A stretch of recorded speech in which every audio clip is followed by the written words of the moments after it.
Tepuk tangan untuk Bang Celi. Wah, Bang Rizal Malarangan. Bang, tengah Bang. Yuk. Bebas, negara demokrasi, bebas pilih kursi. Terserah Bang. Iya. Di dalam demokrasi kita bebas milih kursi Bang. Hah? Wah, ini. Tepuk tangan untuk Rokai. Rocky dulu sekarang masih kiri ya dia. Sekarang masih kiri. Iya, sejak mendukung penghapusan TAP MPRS. Iya, betul Bang. Ada satu hal yang progresif yang kemudian kemarin diungkapkan Rocky di depan publik Bang Celi. Bahwa Rocky ini mendukung dihapuskannya TAP MPRS nomor 25 tahun 66. Ya, katanya sudah usang tentang PKI, tentang Marxisme Leninisme, ya kan? Katanya Rocky Pancasila itu ya Marxis sebenarnya. Wah. Karena ada sosialismenya. Iya. Nah, gimana menurut Bang Celi komentar sahabat Anda ini gimana Bang? Jogging-jogging dulu kita tanggapin dulu. Langsung tanggapin dulu. Pembuka aja udah berapa. Iya, ini diskusi ngawur ini pokoknya. Ini nggak ada rencana ini. Iya. Total politik. Total politik Bang, ya kan? Baik, terima kasih. Selamat malam. Ini tempat yang enak ya untuk wherever you are and whatever you do, be in love. Rumi. Ini keren deh. Ini be in love. Kalau Pak Luhut, wherever you are and wherever you do, be in power. Itu bukan saya ngomong loh ya. Itu Rocky yang ngomong. Iya. Bang, itu Rocky bisa berani gitu sama Pak Luhut, kayaknya emang deket banget sama Pak Luhut Bang. Boleh kita jawab Pancasila dulu? Boleh. Yang paling susah yang di belakang, yang gampang-gampang dulu. Iya. Pancasila kan, ya saya dan Rocky kan generasi yang ikut P4. Yang waktu itu kan diwajibkan, saya nggak tahu sekarang masih. Nggak ada Bang. Enggak ya. Sehingga bagi banyak generasi saya kan kesannya waktu itu agak terlalu kurang inspiring karena diwajibkan dan diajarkan dalam program besar yang disebut kewiraan. Itu di UGM, saya nggak tahu di UI ya. Sehingga kalau kita pelajari lebih jauh kita nggak dapat kalau kita sungguh-sungguh dalam pelajaran itu kita nggak dapat butir-butir yang benar-benar filosofis dan very inspiring. Padahal kalau kita baca kan lahirnya Pancasila 1 Juni itu kan sebenarnya dari satu pidato yang brilian, yang terbaik sepanjang hayat Bung Karno, sepanjang tradisi pidato dan oratoria di Republik Indonesia, baik oleh Bung Karno oleh siapapun, pidato 1 Juni 3 bulan sebelum kita merdeka itu adalah pidato yang terbaik. Kalau kita baca dalam dia berpidato dicatat oleh Karundeng, stenografer di Gedung Pancasila sekarang. Nah di situ dia mengatakan intinya adalah Pancasila itu kan sebenarnya konsep operasional dari suatu konsep yang sangat kuat yang dikatakan Bung Karno, yaitu negara kebangsaan. Kan waktu itu jangan lupa Ketua Muhammadiyah Ki Bagus Hadikusumo kan minta negara Islam. Kan kita mau merdeka 3 bulan. Pertanyaan besarnya dasarnya apa? Minta negara Islam, Ki Bagus Ketua Muhammadiyah, dan Bung Karno berpidato panjang lebar untuk menjelaskan bahwa jangan itu pilihan kita. Itu sebagai bagian dari satu konsep besar yang disebut sebagai negara kebangsaan, bukan negara agama. Inilah yang menjadi warisan dasarnya Indonesia dari segi gagasan filosofis. Jadi kalau sosialisme tadi sebentar. Ini dulu. Panjang nih. Jadi waktu itu kan PKI tidak termasuk dalam puncak perdebatan di BPU PKI karena mereka sudah tidak menjadi mainstream perjuangan saat itu. Ya, agak berbeda. Sehingga itulah konsep yang mengikat semua kalangan dan disebut sebagai dasar negara kita. Nah dia kuat. Dia bisa menampung siapa saja. Dia bisa menampung aliran apa aja sejauh dia berpatokan pada prinsip-prinsip yang disebut oleh Bung Karno sebagai Pancasila. Sebenarnya Bung Karno kan orangnya unik. Dia bilang sebenarnya Pancasila. Tapi kalau kita mau, kita bisa peras menjadi Trisila. Oh, tepuk tangan tuh anggota BPKI. Dan dia bilang kalau kita mau lagi kita bisa peras menjadi Ekasila, yaitu negara gotong royong. Wah, orang tepuk tangan. Orang nggak berpikir apa hubungannya ketuhanan yang Maha Esa dengan gotong royong? Nah, ini kan tapi itu Bung Karno. Nah, ini warisan yang buat saya jangan jangan disepelekan, karena bagi saya ini warisan yang dalam. Secara filosofi dalam konteks itu, tentu saya zaman berkembang. Nah, karena itu kita bisa tarik tuh tentang Marxisme, tentang apa, bagaimana kita menciptakan, intinya kan kita butuh negara yang memungkinkan kita bersatu dalam damai untuk mencapai kemajuan bersama. Kan intinya itu. Bagaimana kita memperjuangkannya? Kalau saya kan sama Rocky pasti percaya bahwa kita hanya bisa mencapai itu dengan demokrasi. Kalau syukur-syukur ada pembangunan ekonomi yang berkelanjutan. Dan bagi saya kira Rocky juga setuju bahwa jalannya hanya dengan ekonomi pasar. Perdebatannya degree, bukan substance. Rocky pasti nggak akan bilang, ini tadi kita kembali ke komunisme, ke Marxisme. Banyak orang nggak mengerti. Yang disebut dengan Marxisme pada intinya adalah penghapusan hak milik. Anda tidak mungkin menjadi Marxis kalau tidak mau memperjuangkan penghapusan hak milik. Oke? Itu prinsipal ya, Bang? Itu prinsipal namanya Marxisme. Kalau kita bicara sosial demokrasi, it's a different thing. Tapi kalau Anda bicara Marxisme, Anda belum mengerti Marxisme kalau tidak mengerti bahwa bagi Marx, pemilikan pribadi adalah fondasinya peradaban kapitalis yang destruktif. Oke? Karena itu, dia sebagai sebuah program ekonomi, program sosial politik gagal. Karena dia bertentangan dengan the nature of society and the nature of dynamism. Oke, kita bisa berdebat tuh. Tetapi bukti sejarah mengatakan itu. Lain kalau Anda berkata bahwa kita mau reformasi kapitalisme, demokrasi terjadi, kita mau pakai apa yang kita sebut sebagai ekonomi sosial demokrasi. Bagi saya, kalau kita mampu seperti Swedia, kenapa tidak? Dalam pengertian tadi, relatively equal, demokrasi dan kebebasan terjaga, masyarakatnya stabil. Sekarang zamannya otokrat. Dari Putin, Langsung kita masuk ya. Langsung nih, Bang. Xi Jinping, terakhir baru menang tuh, Fidesz. Erdogan. Erdogan di Turki. Ya. Banyak orang 10 tahun terakhir dengan Xi Jinping, dengan Putin mengatakan bahwa otokrasi lebih bagus ketimbang demokrasi. Putin di post komunis kapitalisme, di Cina post Mao kapitalisme, tetapi otokrasi. Kalau kita lihat sekarang, alternatif otokrasi yang diberikan oleh Putin itu kan penuh dengan tragedi. Kalau kita lihat sekarang apa yang terjadi di Cina, kita nggak mau banyak orang sakit. Tapi ingat nggak waktu pandemi awal Cina gembar-gembor bahwa pemerintahan cara Cina mampu mengatasi pandemi dengan jauh lebih efektif ketimbang negara demokrasi. Sekarang kita negara demokrasi, sudah bisa diskusi bebas kayak gini, coba Anda ke Shanghai, 25 juta orang lockdown. Nggak boleh nyari makan sendiri, harus dikasih makan oleh pemerintah. Nah, alternatif otokrasi terhadap demokrasi problematik, dan di Rusia dan Ukraina ternyata tragis. Karena itu, bagi saya, ini kan banyak anak muda nih, barangkali pengantar diskusi adalah bahwa warisan kita yang paling bagus, Pancasila, kita kembangkan dengan demokratisasi dan dengan pertumbuhan ekonomi yang cepat dan relatif equal. Nah, terakhir, kalau mau pesan besarnya dari segi epistemic community, kalau mengerti 30 tahun terakhir ini kan kena Didit undang saya, Bang, kita bicara paradigma demokrasi secara paradigmatik 30 tahun terakhir mulai dari Fukuyama. Ya. Nah, ini waktu saya mahasiswa sama Rocky kan, begitu mau selesai ini ada tulisan bagus namanya Francis Fukuyama.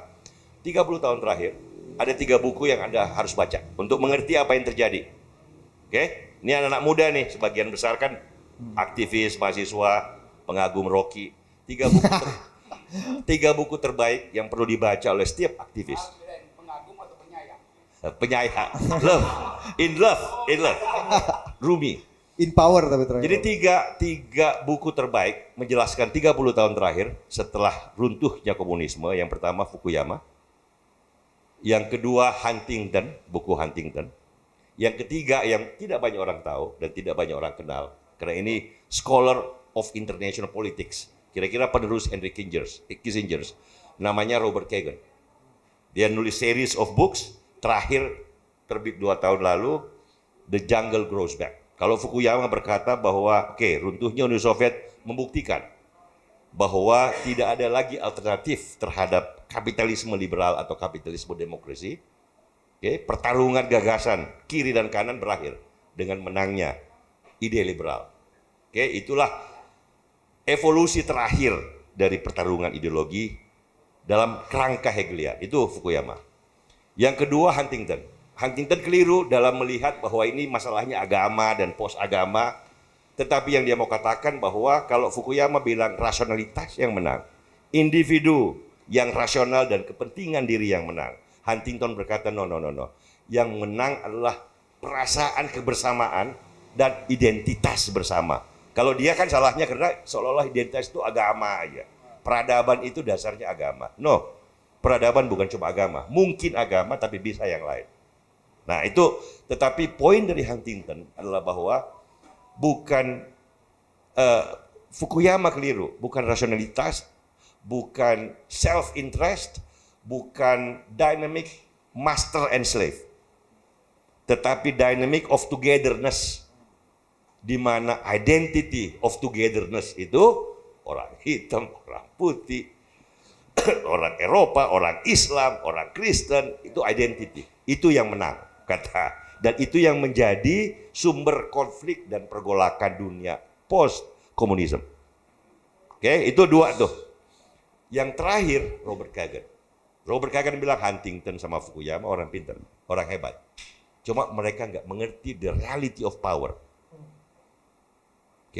Soviet kalah, power dynamics. Amerika, liberalisme, hak-hak asasi manusia, hukum-hukum dasar yang menghargai kebebasan, itu tidak dijamin oleh langit, tidak turun dari langit, dia dijaga oleh manusia dengan kekuasaan dan kekuatan. Begitu lu lengah, Putin masuk. Begitu lu lengah, si ekspansi. Power breeds power, vacuum abhors power. Jadi lu jangan salah Fukuyama sama Huntington. Karena ada hegemoni Amerika yang relatif benign, bukan imperialis, tetapi membela ide-ide kebebasan. A reluctant imperialist kalau kata si Kagan, hegemon yang ragu-ragu. Tetapi karena dia kuat, dia menjaga Eropa. Jerman yang agresor, 2 perang loh, perang dunia pertama kedua dia agresor. Menjadi tame, menjadi domesticated, menjadi demokratis, kaya raya, pasifis. Jepang sama juga, kita dijajah Jepang, lebih kejam lagi. Agresi. Tetapi setelah Amerika masuk, MacArthur masuk, mengusulkan konstitusi baru Jepang, Jepang berubah menjadi negara demokratis yang pasifis. Power plays. Jangan salah loh, dia bilang. The Jungle Grows Back, ini buku judulnya. Kenapa? Setelah Soviet runtuh, kata Robert Kagan, Amerika hampir kayak tahun 30-an. Balik kembali ke negerinya malah milih orang kayak Trump. NATO, brengsek, malah dekatnya ke Kim Jong-un. Ini nggak jelas nih hegemonnya. Makanya the contenders for power jadi penting. Makanya Xi jadi berani, Xi Jinping, makanya Putin jadi berani. Karena lo penguasa yang reluctant, yang masuk kembali ke hati lo. Seperti tahun 30. Tahun 30 Amerika kan menang Perang Dunia Pertama, Inggris menang. Tetapi karena mereka menjadi isolasionis, ingat sejarahnya kan, kalau belajar sejarah, maka Jerman kembali bangkit, Hitler kembali menang orang seperti dia, dan kemudian menyebabkan Perang Dunia Kedua. Nah, dia bilang hati-hati lo jangan bilang liberalisme, lo jangan bilang identity, lo harus lihat power, study the reality of power. Nah, kira-kira itulah 3 buku itu. Mantap. Tepuk tangan dong untuk Bang Celi dong. Tapi gini Dir, Iya. ini menarik nih omongan Bang Celi. Jadi ancaman dari demokrasi itu muncul dari aktor-aktor internal gitu.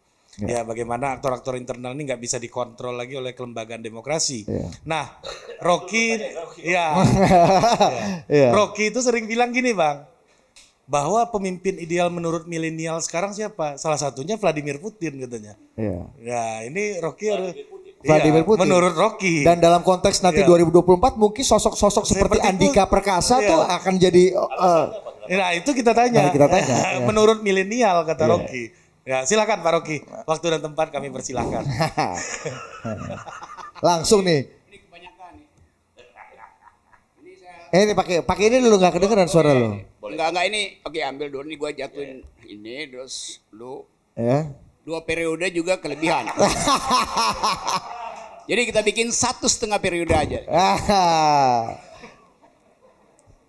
Itu kan aspirasi rakyat, Bung Rocky. Coba Anda bayangkan 10% aja uraian dari Celi dipahami oleh Pak Jokowi. Maka tidak ada pemukulan terhadap Ade Armando. Ini soal merawat bangsa dengan pikiran. Jadi itu yang terjadi sebetulnya. Karena tidak paham tentang ideas of democracy. Berkumpul itu artinya mengucapkan pikiran, bukan menyerangkan pukulan. Kalau itu ada, tapi ya udah itu udah terjadi. Saya membayangkan misalnya kalau Pak Jokowi diapit oleh Syahrir dan Hatta. Anda lihat gambar itu. Ah, coba kasih dulu. Maka pembicaraannya adalah tentang ide, bukan tentang big data. Sialnya yang apit Pak Jokowi adalah Pak Luhut dan Pak Muldoko. Maka terjadilah kekacauan di dalam mengkoordinasikan ide itu. Karena ada Pak Erlangga yang Ya Pak Erlangga mestinya ada di sini supaya kita kasih tahu Pak Erlangga ada di situ lalu diapit oleh Celi dan Didit itu. Mudah-mudahan Pak Erlangga yang diapit menggantikan Pak Jokowi itu. Jadi Anda lihat bahwa negeri ini didirikan oleh buku, oleh ide itu. Tapi berakhir dengan big data. Coba, apa pentingnya big data itu? Yang penting adalah big ideas. Orang Syahrir Soekarno-Hatta adalah sosialis. Paham tentang Marxisme. Mereka tentu baca buku dalam bahasa Belanda, apa namanya, bahasa Belandanya apa ya, great ideas, groot denken, pikiran besar, bukan data besar, bukan big data, tapi big ideas. Itu yang nggak kita punya sekarang, big ideas. Karena itu kita lihat sebetulnya bahwa kita bisa tuntun ulang bangsa ini dengan big ideas. Nah itu yang kita harapkan, ada forum semacam ini yang kita rumuskan dengan satu istilah. This is the center of epistemic community itu. Jadi tanpa epistemik, yang ada adalah kerja. Tidak dituntun oleh paradigm. Yang basisnya adalah sejarah pengetahuan, intellectual history. Nah itu yang saya kira kegagalan pertama dari Presiden Jokowi adalah membaca nawacita tanpa konteks. Padahal saya ikut menyumbangkan poin di nawacita itu. Kan yang bikin kan teman-teman saya di UI. Di UI ada kafe kecil, tempat si Kuya ini nongkrong. Namanya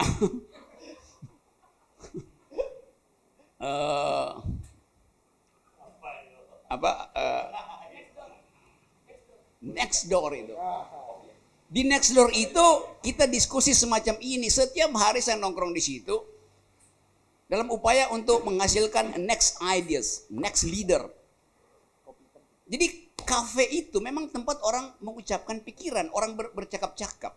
Jadi kalau dibilang ini kafe diskusi, itu juga redundant. Karena kafe memang tempat diskusi. Anda baca misalnya tulisan-tulisan dari Jürgen Habermas, saudara Celi paham betul. Perubahan politik dimulai dari pembicaraan di kafe-kafe Prancis dan Jerman. Itu yang namanya cafe society. Masyarakat kafe artinya masyarakat yang bicara politik. Kenapa dia bicara di kafe? Karena dia nggak bisa bicara di parlemen. Jadi jurnalis, intelektual, civil society berkumpul di kafe untuk bicara tentang masa depan demokrasi di Prancis dan Jerman.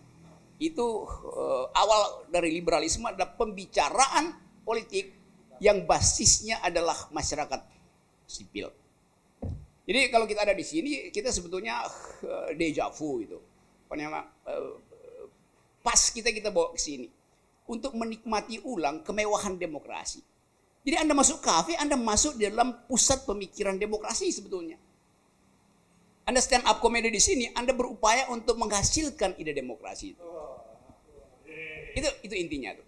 Jadi sekali lagi, poin saya selalu adalah kita perlebar epistemic community ini supaya masuk sampai ke otak komedian, otak politisi, otak buzzer, otak influencer. Hanya itu yang bisa menyelamatkan Indonesia. Jadi kalau dibilang Indonesia sekarang buta huruf terhadap ide, bukan Indonesia. Rezim ini buta huruf terhadap ide tuh. Kan itu poinnya. Semua pendiri bangsa kita adalah orang yang otaknya itu melimpah pikiran itu. Begitu debat, referensinya jelas tuh. Nah kita mau begitu sebetulnya. Tapi udahlah, ini udah sesuatu yang udah sedang berakhir. The beginning of the end. Dan yang kemarin demo itu memperlihatkan bahwa memang bangsa ini terpecah, terbelah gitu. Ade Armando adalah korban dari big data sebetulnya tuh. Jelas. Dan kita mesti minta pertanggungjawaban siapa yang punya ide big data. Sehingga Ade Armando, teman saya, teman kita, itu harus mengalami siksaan di situ. Di belakang teks hukum yang nanti akan mempersoalkan siapa yang memukul Ade Armando, ada teks sosial yang lebih besar. Itu yang mendorong orang menjadi frustrasi. Big data itu bikin orang frustrasi. Sehingga dia nggak bisa limpahkan itu pada kekuasaan, dia cari orang yang betul-betul simbol dari kekuasaan Ade Armando. Kalau di situ ada 3 orang, teman Ade Armando, 3-tiganya dihajar pasti. Saya datang ke situ nggak bakal dihajar. Celi datang ke situ nggak bakal dihajar. Karena orang bikin postulat bahwa ini dia orangnya. Itu kekacauan kita sebetulnya. Jadi kalau ditanya apa yang terjadi pada bangsa ini, karena kekurangan pikiran. Orang yang berpikir itu dia cari darah. Oke, Ade Armando isi gua ajak debat deh si Ade tuh. Tapi orang udah malas debat. Karena menganggap debat gak ada gunanya. Karena presiden juga nggak ngerti isi debat. Kan itu intinya. Jadi sekali lagi orang di samping kiri, samping kanan Pak Presiden itu yang sebetulnya yang kita harapkan dulu masyarakat sipil masuk ke istana dengan satu prinsip, lakukan perubahan paradigma di situ. Bekali Pak Jokowi dengan konsep. Saya ikut mendorong masyarakat sipil, mantan-mantan LBH, mantan-mantan kontras segala macam masuk ke situ Dan masuk kan? dan masuk.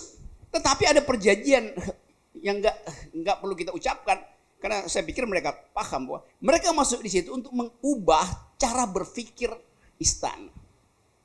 Kita ingin agar supaya ada pemimpin sipil di situ, tapi bukan sekedar orang sipil.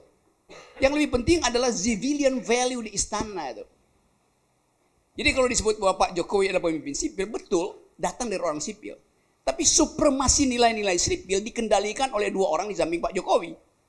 Itu Muldoko dan Luhut. Jadi bayangkan kita ingin saksikan ada satu pameran kekuasaan di mana presiden diapit oleh 2 intelektual, Hatta dan Syahrir. Karena itu perubahan politik berarti bring intellectual back in. Kembalikan intelektualisme pada bangsa ini nggak ada. Akibat kekurangan intelektualisme maka yang ada adalah adu otot dan adu ngotot. Jadi sebelum saya lanjut dengan kemarahan yang dituntun secara metodologis, saya hentikan di sini supaya ada percakapan. Oke, makasih. menarik. Tepuk tangan untuk Rocky dong.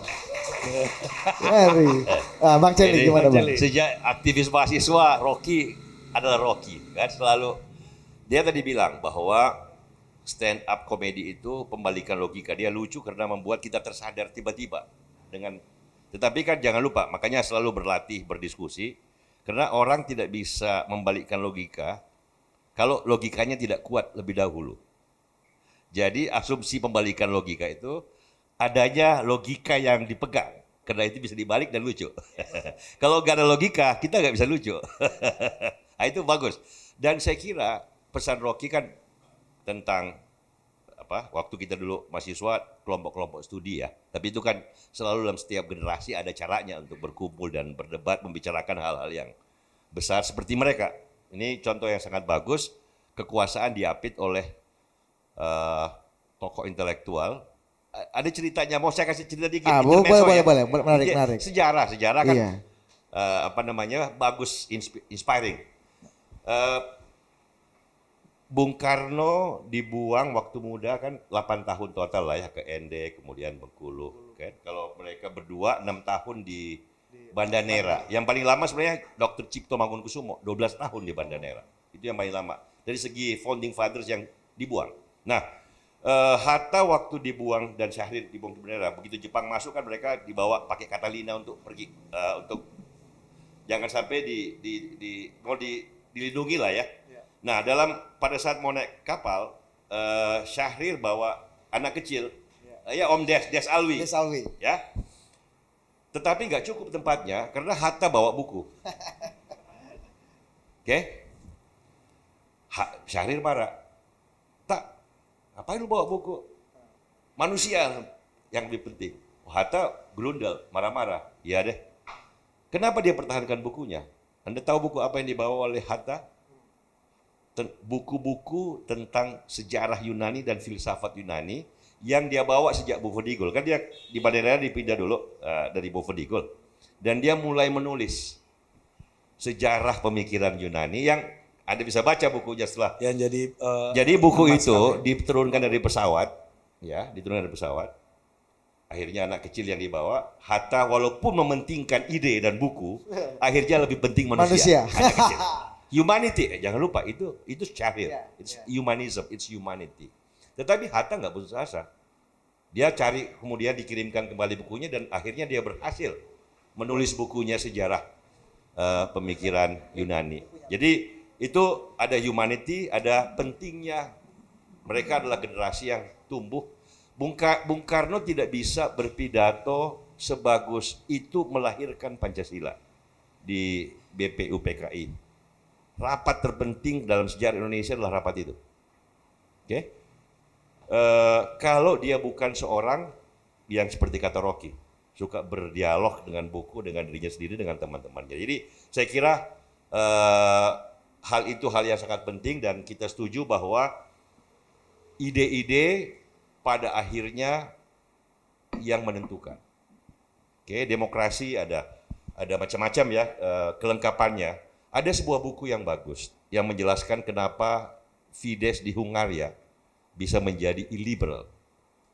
Viktor Orban dulu kan kayak saya sama Rocky, aktivis mahasiswa, kayak Budiman Sujatmiko, dan liberal. Dia yang termasuk memimpin perlawanan rezim sebelumnya yang post komunis yang otoriter. Kemudian dia berkembang menjadi pengikut Putin, pengagum Putin dan illiberal. Pak Rocky. Dan kata Anne Applebaum, seorang penulis Amerika, wartawan The Atlantic yang ahli berbahasa Rusia dan mengamati Eropa Timur setelah jatuhnya Soviet, dia bilang problemnya adalah kaum intelektual, ya istilah lama ya, pengkhianatan kaum intelektual, kaum pemikir lapisan elit yang mestinya menjadi pembela gigih demokrasi dengan ide-ide mereka, itu menjual diri mereka kepada Viktor Orban yang berubah. Setelah Powell reveals, seorang yang berkuasa bisa berubah. Dulu orang baik karena kekuasaan jadi tergoda untuk menjadi illiberal. Itu yang terjadi pada Orban dan itu yang terjadi pada Putin. Putin setelah Yeltsin dianggap sebagai reformis ekonomi. Oke? Setelah Yeltsin, dia bukan seorang demokrat, tapi dia reformis. Yeltsin kan Anda ingat pemabuk kacau, tapi dia memilih Putin waktu itu dan Putin dianggap seorang reformis. Tetapi setelah 10 tahun dia sukses, waktu itu Anda pasti ingat istilah BRICS. Brasil, Rusia, India, China. Dia dianggap sukses 10 tahun. Kemudian dia tergoda. Dia berubah sama dengan Viktor Orban, sama dengan banyak pemimpin lainnya. Itulah, dan kaum intelektual ikut dengan arus itu. Nah, yang membanggakan dengan kita, dengan penuh kepedihan kepada Ade Armando, yang membanggakan pada demokrasi Indonesia sekarang, apapun yang terjadi, tetapi kaum intelektual, civil society, mahasiswa, wartawan, itu manakala dibutuhkan tampil bersuara keras membela prinsip-prinsip demokrasi. Belum tentu orangnya sependapat dengan saya dalam berbagai hal lainnya. Tetapi dalam warisan terpenting reformasi, kan kita generasi ini kan generasi pertama yang memperjuangkan Indonesia merdeka, jalan emas, jembatan emas bagi kemajuan bersama. Kan pada saat-saat yang menentukan, dan bagi saya 2 bulan terakhir adalah the biggest challenge of Indonesian democracy after the new order. 2 bulan terakhir. 2 bulan terakhir. Dan karena itu saya begitu senang melihat bahwa respon berbagai kalangan yang lahir dari proses panjang reformasi ternyata loyal kepada prinsip-prinsip dasar. Sekali lagi belum tentu saya setuju dengan pendapat teman-teman yang bersuara itu untuk hal yang berbeda. Yang berkhianat juga tidak sedikit kan Bang? Pasti selalu begitu kan, kita nggak mungkin monolitik kan. Tetapi kekayaan keragaman Indonesia ini salah satu kunci kekuatan kita rasanya ya. Kalau di Hungaria tidak terjadi, malah sebagian besar orang berpendapat larut di dalam kekuasaan. Kalau kita kan Masih imbang-imbang lah Bang. bahkan Rocky kalau kita tidak mau lihat masuk ke dalam kan? bukti bahwa Rocky masih bisa terus-menerus mengkritik hampir tiap hari, itu kan membuktikan kekayaan dan kekuatan demokrasi Indonesia. Demikian pula yang lainnya. Begitu banyak dosen, begitu banyak wartawan, begitu banyak kemarin mahasiswa. Nah ini harus bagi saya wajib kita jaga bersama. Kalau bisa kita pertajam dari segi ide-idenya.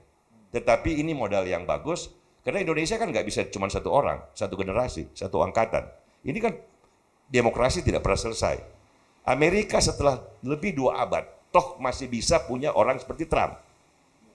Oke, setelah lebih 2 abad, kita toh baru 3 dekade demokrasi. Jadi pasti akan banyak problem, pasti akan banyak tantangan terhadap demokrasi itu. Karena itu kita rawat bareng-bareng. Pada momen-momen yang terpenting, kita senang bahwa para pendukung demokrasi ini masih bisa mengatakan apa yang benar dan apa yang salah. Itu yang paling menyenangkan. Bang, ada orang yang beranggapan bahwa sebenarnya situasi, kondisi, momentum, dan aspirasi global mungkin sampai masuk ke Indonesia karena kita dikepung oleh junta militer di Thailand, di Myanmar, macam-macam, Malaysia, Singapura juga belum berubah. Memang kebutuhannya itu akan kebutuhan orang-orang seperti ya Putin, ya, orang seperti yang Erdogan. dikatakan Robert Kagan 10 tahun terakhir kan. Tetapi dia juga barusan menulis, dan saya kira Fukuyama juga menulis, Farid Zakaria juga menulis, Ya. mudah-mudahan Ukraina ini jadi momentum baru. Ya. Kalau kemarin 10 tahun itu momentum illiberal demokrasi Ya. atau otoritarian kapitalisme, maka sekarang mudah-mudahan orang tersadar bahwa kalau kalian mendukung otokrasi, lihat aja apa yang terjadi pada Putin. Dia rusak masyarakat Rusianya sendiri. Ya. Pertumbuhan ekonomi Rusia 10 tahun yang sukses tahun 2000-an, setelah tahun 2011 kan dia 3 periode, 4 periode, 5 periode kan. Kemudian dia dari presiden, menteri presiden lagi. Kemudian mau jadi presiden sampai 2036. Dan pertumbuhan ekonomi Rusia yang 10 tahun dianggap brilian, itu kemudian tidak terjadi lagi. Dan dia beruntung ada minyak dan gas. Tetapi otokrasi yang lahir karena minyak dan gas, sifatnya sama aja. Sama Saddam Hussein, sama dengan otokrat di Timur Tengah atau otokrat di Amerika Latin yang hanya bisa membangun dengan minyak dan Ekstraktif gas. itu. Saudi Ekstraktif. aja udah buka Sama. K-pop Bang sekarang Bang. Nah, karena itu Fukuyama bilang, Robert Kagan bilang, lihat apa yang terjadi dengan otokrasi yang terakhir. Apakah itu menjadi alternatif bagi demokrasi? Dan kaum demokrat yang selama ini lengah, orang Jerman yang selama ini nggak memperhatikan bahwa demokrasi juga harus didukung oleh kekuatan, sekarang tiba-tiba tersadar bahwa kebebasan perlu daya dukung, bukan hanya niat dan ide yang kuat, tetapi juga kekuatan ekonomi, kekuatan teknologi, dan kekuatan militer. Ini yang mudah-mudahan membuat momentum baru. Karena kesalahan Putin, karena tragedi di Ukraina. Nah ini yang kita harapkan bahwa Indonesia bisa memilih di jalur yang tepat. Ini Bung Hatta nih, dulu bilang mendayung di antara 2 karang. Ya kan? Ini sekarang kita harus tahu arah sejarah kemana. Bismarck bilang, pemimpin yang terbaik itu kalau dia bisa mendengarkan ringkihan suara kuda di tengah gelap gulita. Gak tahu di mana kudanya, tapi dia tahu jejak kuda ini mengarah kemana dan dia ikut. Nah, itu the best politician, kata Bismarck. Jadi saya kira bangsa juga begitu. Jangan lawan arus sejarah, ikutin arus sejarah. Dan bagi saya arus sejarahnya ke arah demokratisasi, dan pembangunan ekonomi yang baik. Kira-kira kayak itulah. Dan penjaganya kita masih kuat, Ri. Kalau kata Bang Celi, jangan ragu, penjaga kita tuh guardiannya masih kuat. Iya, dan kita berkomitmen menjaga demokrasi, Bang. Betul. Dan kita yakin Jokowi adalah kita. Tetap Jokowi adalah kita semua nih. Ayo silakan Pak Rocky. Ya, soal Ini- Putin ini, Dok. Iya, Klarifikasi soal Putin dulu, nih, Dok. kebutuhan akan Putin. Iya. Anda kan tadi bilang milenial itu pernah, ya kan Ri ya? Iya, iya, Milenial data- itu visi dan bayangan tentang pemimpin Nah. ideal yang kuat, strong dan capable itu ya seperti Putin. Bedanya milenial sama big data ini apa gitu? Beda antara milenial dan big data itu beda antara ringkihan suara kuda dan suara kodok.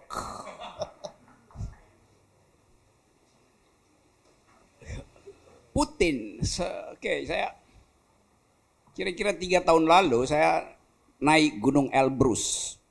Gunung Elbrus itu gunung es tertinggi di Eropa, di Rusia yang udah di wilayah Kaukasia, itu wilayah Muslim di situ. Sebetulnya Gunung Elbrus itu bukan punya Rusia, dulu punya Persia, lalu direbut dalam perang, Kaukasia kalah, diambil oleh Rusia. Jadi Rusia ini dia bukan sekedar menganeksasi negara, gunung pun dianeksasi itu.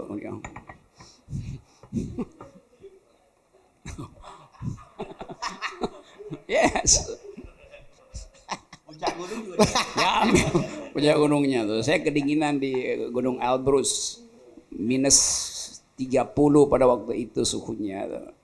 Lalu saya turun ke arah kota kecil di kaki Gunung Elbrus itu. Itu kota yang pusat namanya kalau nggak salah. Pokoknya ada istilah mineral poli apa itu. Kenapa disebut mineral? Karena itu kota yang memproduksi parfum. Jadi isi dari bumi di kota itu adalah mineral, sumber membuat parfum, bukan nikel, bukan batu bara.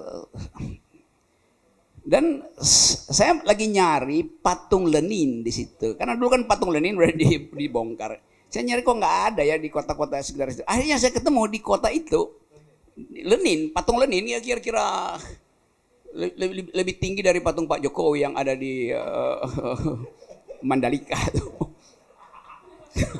Padahal nggak ada, Bos. Bakal ada di situ. Itu kan Tambua yang udah ada Tambua. Gitulah. Patung Bung Karno di depan kantornya Pak Prabowo lah. Itu jauh lebih tinggi, itu patung Lenin. Patung itu ditaruh di taman.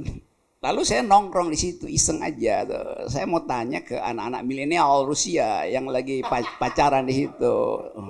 Siapa? Dekat Elbrus ya? Ya. Di kaki Elbrus. Kaki Ya? Elbrus. Ini Lenin Milenial ini kaki siapa? Nggak ada satupun milenial Rusia yang tahu siapa Lenin itu. Kan gila tuh. Jadi kalau sekarang Pak Jokowi nggak tahu siapa itu Cokroaminoto yang masuk akal. Gue udah stand up komedi belum nih? Jadi itu pentingnya sejarah tuh. Pemimpin dia mesti tahu sejarah. Jejak intelektual dari bangsa Indonesia itu yang menyebabkan kita dibanggakan di luar negeri. Sehingga kita bisa bicara di fora internasional karena kita paham tentang sejarah intelektual bangsa ini. Selesai dari kota itu saya menuju bandara, naik taksinya Mercedes Benz. Orang tukang taksi di situ, Anda dari mana tuh ya? Ya saya dari wilayah sekitar Kaukasia, yang adalah penduduknya Muslim. Terus dia bilang begini ke saya, Putin, Gorbachev, Ini milenial ya? milenial, supir taksi. Supir taksi nih, belum tentu milenial. Jadi supir taksi mengeluk-elukkan Putin pada waktu itu karena ekonomi. Jadi kita bayangkan orang hanya mau lihat satu sisi aja, ekonomi itu. Dia nggak peduli bahwa Putin nantinya akan jadi pemimpin seumur hidup. Dia nggak bikin proyeksi waktu itu karena ini 3 tahun lalu tuh. Jadi kita mau lihat sebetulnya profil Rusia itu di mata internasional yang mengalami kemerosotan justru ketika Putin mendeklarasikan dirinya presiden seumur hidup tuh. Itu yang terjadi. Itu yang kita khawatirkan terjadi di Jakarta sebetulnya tuh. Kan itu aja kan. Nah kalau tadi ditanyakan apa pikiran milenial hari ini, kalau saya deteksi dalam pembicaraan dengan milenial, mereka menganggap bahwa profil pemimpin ke depan itu harus seperti Putin. Siapa lagi? Erdogan. Bagi milenial. Sekarang itu sah aja karena mereka cuma punya profil itu. Dia nggak ngerti siapa Muhammad Hatta, siapa Sultan Syahrir, siapa Cokroaminoto, siapa Tan Malaka. Nggak ada pikiran itu. Jadi justru yang ada referensinya adalah Putin karena itu yang dia lihat tiap hari di internet itu. Millennials punya pikiran begitu. Sekarang saya bikin semacam kalkulasi sederhana. Kalau millennials punya persepsi tentang kepemimpinan dengan profil Putin, maka di Indonesia investasi dari keputinan dan keerdoganan itu jatuhnya ke siapa? Hanya ada dua, Prabowo dan Andika. Itu yang mesti kita katakan hari ini bahwa ya itu yang terjadi, yang ada. Orang nggak lihat Erlangga, walaupun Erlangga pasti baca buku karena disodorin terus sinopsisnya oleh Rizal Merangang. Setiap hari ada potongan kecil video, dia sudah tahu siapa yang sodorin itu kan. Kemarin soal UMKM itu Pak, agak lucu memang waktu Pak Erlangga meresmikan proyek UMKM, istrinya gunting pita kan. Lalu Pak Erlangga tapi sedikit, ntar dulu belum waktunya, lalu disenggol. Itu lucu aja tuh. UMKM. Anda tahu apa artinya UMKM? Untung mama kasih maaf. Maka gosip selesai gitu kan, karena mama udah kasih maaf gitu. Kan ini ada stand up komedinya. Oke, saya balik lagi pada hal yang serius tadi itu. Tadi juga serius. Oh tadi ya, serius juga. Jadi pemimpin itu tergantung sebetulnya siapa yang menyodorkan ide. Kan gak mungkin kita bayangkan pemimpin tahu semuanya tuh. Jadi tim dia itu yang harusnya kuat. Itu intinya. Pak Jokowi kita tahu dari awal lemah. Tapi tadi saya katakan bahwa masyarakat sipil kita bujuk untuk masuk istana dengan semacam tacit agreement. Diam-diam kita bilang, Anda masuk istana, lakukan demokratisasi di istana, tapi lapor ke kami yang ada di luar. Itu saya ucapkan pada Teten, Soekarni segala macam. Mestinya begitu. Yang ada di dalam kita utus. Karena itu dia mesti lapor ke kita. Yang terjadi enggak, dia going native dengan yang ada di dalam. Akibatnya kita nggak bisa kontrol. Lama-lama masyarakat sipil yang kita dorong masuk istana justru jadi juru bicara kekuasaan. Dia bahkan minta suaka di situ dalam bentuk komisaris-komisaris itu. Jadi di situ gagalnya tutorisasi kita tuh, karena memang watak orang berubah ketika mencium bau wangi dari kekuasaan. Padahal itu bau busuk. Itu yang kita ingin cegah. Saudara Celi kalau apapun yang dia mau dia bisa minta, mau jadi komisaris di situ, mau jadi penasihat presiden. Tapi mungkin lingkaran mereka menganggap wah Celi ini terlalu liberal mind di situ. Namanya. Idenya tentang demokrasi terlalu lebar, mesti disempitin dikit. Karena itu dia hanya bisa bergaul sama kita di sini kan.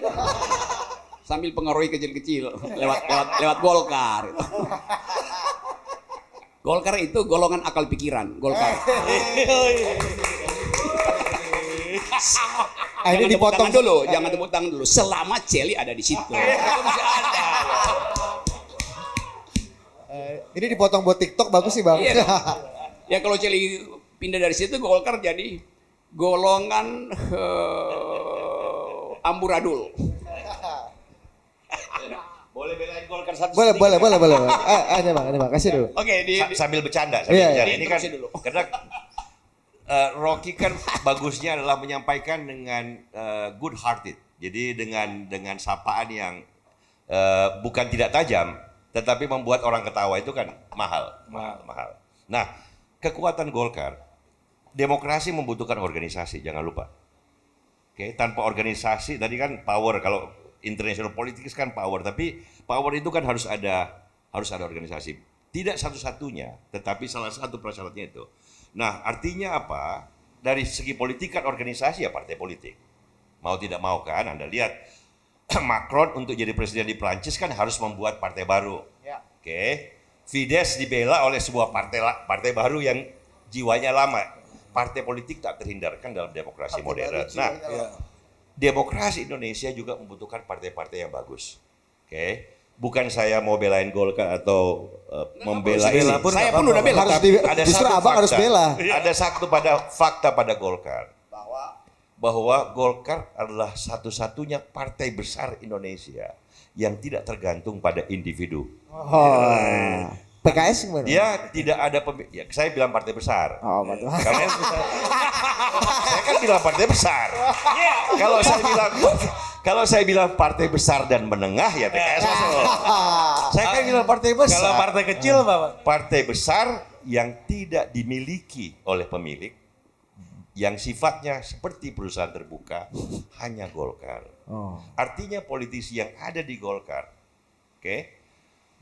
dalam berlatih, ya, mewakili kepentingan rakyat, panggung politik yang tajam, itu tidak mengandalkan dukungan dari atas.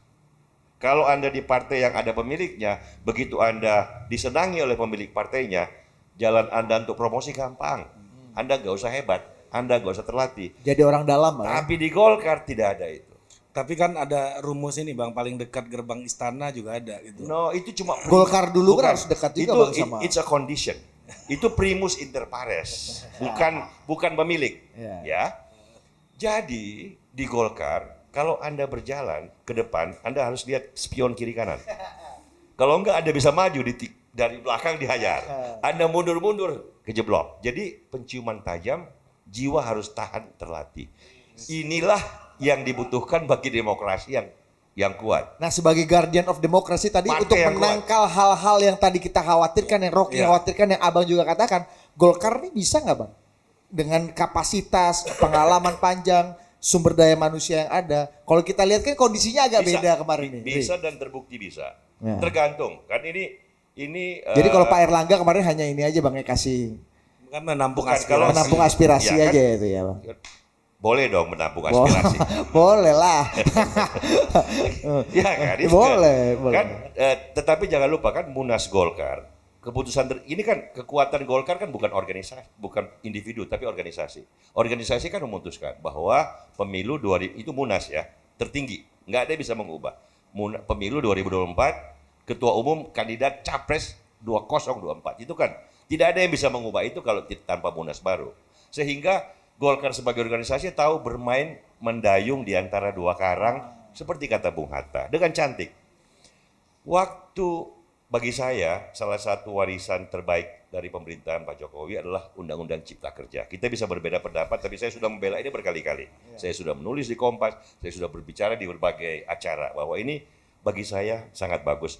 Bahwa nanti ada problematika dalam pelaksanaan dan pembuatan PP itu soal lain ya, kita bisa berdebat. Tetapi sebagai ide, karena kan ini terusan dari apa yang saya teliti dalam disertasi saya tentang deregulasi, debirokratisasi, ya, pro-market economic policy.